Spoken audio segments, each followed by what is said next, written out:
Hello, TTC community. Just coming in to kind of give you guys an idea of what I'm going to be using in attempt to unblock my fallopian tubes naturally. Just a quick little brief summary. I have tried IVF in the past in 2011 and it failed. It's currently 2019, as you know. So I kind of just gave up, put it off on hold. Because that was quite a bit of money just to, come out with no baby. So now I am just trying to unblock my fallopian tubes naturally all on my own. So these are the products that I'm going to be using. I'm not going to even attempt to pronounce a few of them because I don't want to butcher it. So I'm trying to make sure that you guys are able to see and read them yourselves. So in the future, if I do actually get them unblocked and conceived, you can be able to look back and see what I use and possibly try to use it yourself, see if it works. So I'll just go ahead and get started. This is my first official day trying these supplements, all of them at least. So I don't really have a review on anything just yet, but I will come back and update you. This here is my basal temperature thermometer.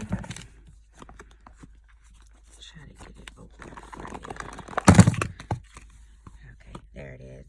It comes with a little app, so I'm able to see when I ovulate. The app will basically let me know, once my temperature drops and rises that, ovulation occurs. So I'll know to stop doing a few of the supplements, which will be the tea, the serapeptase, the bromelain, and the woman's. Those things I will definitely be stopping during that time. Okay, so these are the teas. Try to give you a good little view so you're able to get the names. These teas are used in conjunction. So I use one little tablespoon. It comes with its own little tablespoon of each. I make sure the water is very hot, because when it's really hot, when you put it in there, it just dissolves on its own. You don't have to have all that gritty stuff at the bottom. This is the maca that I have, which I'll be putting in my smoothie in the morning. I'm also going to be doing the celery juicing every day. So this is the Pregnitude. They come in these little packs. You're supposed to drink them, I think, 2 or 3 times a day. But I'm going to be doing them twice. Once in the morning and once at night. Because I'm going to be doing the teas 3 times a day. So I just don't want to, do too much. I think 2 is enough. I think 2 is what you're actually supposed to do, because they come connected with another pack right next to it, so it's supposed to be 2. That's the prenatal vitamin that I'm going to be using, and it has DHA in it, so I don't have a bottle of DHA. This Premier pack right here, this is I just took a bunch of Royal Jelly ones out and put them here, because that back there is a performance pack that I got from my gym. It has a bunch of different vitamins in it, but right now I'm not going to be incorporating those at all, at least not for this cycle. But this is the bromelain. I told y'all I'm gonna really mess these names up. This is the serapeptase that I have. I know a lot of people have the Doctor's Best, but this one was 250 SPUs, so I decided to go with this one. I'll probably switch to the Doctor's Best next cycle, because I'm not sure how many cycles it'll take to actually get my fallopian tubes unblocked, because I'm not really sure exactly which end is blocked, so I don't know how bad it is. I know that I've had 3 different, I think actually 4 HSGs. 2 was during a laparoscopy surgery, and one of them, they told me my tubes was unblocked. The other one said they were blocked, and the 2 last HSGs I had said that they were definitely blocked. So I'm assuming that one probably was incorrect. Besides, my current OB said he couldn't even find in the notes where he said that. The doctor just told me it, so I don't know. But That's the Wobenzyme. And the little pills you see back there are just some antibiotics, progesterone, and a Thera M tablet, which is a multivitamin that has a lot of iron in it. But I'm not currently going to be taking that either because I'm going to be taking the prenatal. So I may incorporate that in my next cycle. But those are those things. The Donquay. Just starting that. I'm taking sugar support because I was told in the past my sugar was just all off. So I'm just taking this just to, you know, be safe, be on the safe side. Got the COQ10. Be taking that. Got some evening primrose oil.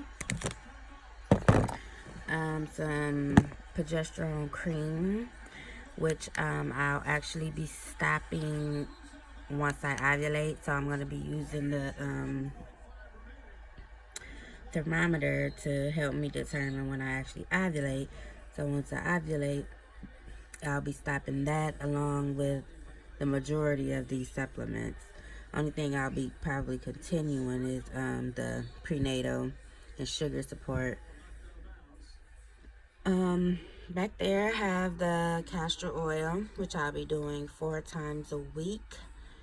And then I'll do the fertility massage. That ball there is, I actually found a video on YouTube where they was doing a massage. It's called like a formo. It's some type of fertility massage that you can use without, if your partner isn't there, you use the ball and replacement, where you pretty much just lay on the ball where your fallopian tube is for a few seconds, and then you just get up, basically. This back here is bore caps. So this is something that I wanted to make sure I touch base on in this video because I am prone to bacteria infections. It's just been that way for me all my life, and you know, as a younger, I didn't really know what it was. So, you know, when I got older and I understood my body more, and I found out that I was just very prone to bacteria infections, no matter what I did, they kept coming back. So this is what I'm going to be taking once I finish my antibiotic. So I'm going to take my antibiotic. Once that's finished, 2 times a week, I'll be doing the vaginal suppository with these bore caps. I'm only going to do it 2 times a week. And once I know everything is cleared up and I'm good to go, I'm going to make sure that I'm taking one of these a day. The Refresh Probi. It's a probiotic.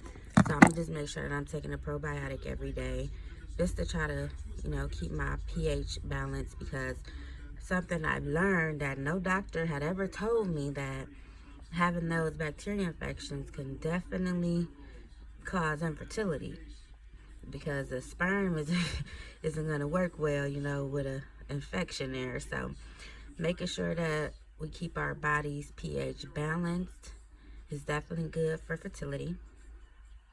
So that's something I feel like I've neglected to know, but now that I do, that's what I'm going to do. And my castor oil, of course, anybody that's looked up, you know how that goes. You just soak it on a wool flannel, lay it on your stomach, lay a plastic bag over it, put a towel over that. No, you put the heating pad, or no, they say don't use a heating pad, but unfortunately I use a heating pad. They want you to use a hot water bottle, and then put the towel over it. But me personally, I use a heating pad. I put the towel over it, then I put a pillow on top of it, lay there for about an hour, and then when I'm done, I do my little fertility massage, and I didn't do it today, but I did do the castor oil pack, but I didn't do the progesterone cream. So, my next time I do it, I'll be doing the progesterone cream right after that. And that looks like that's pretty much it. I told you guys about the maca, which I'm just going to incorporate into a smoothie. But this is what I'm going to be doing, guys. So I will keep you all posted and updated if this works. I try to make sure you guys can see each of the things, you know, the brand, the name. So if this works for me, you guys know what to get and you can try it. Maybe it'll work for you too.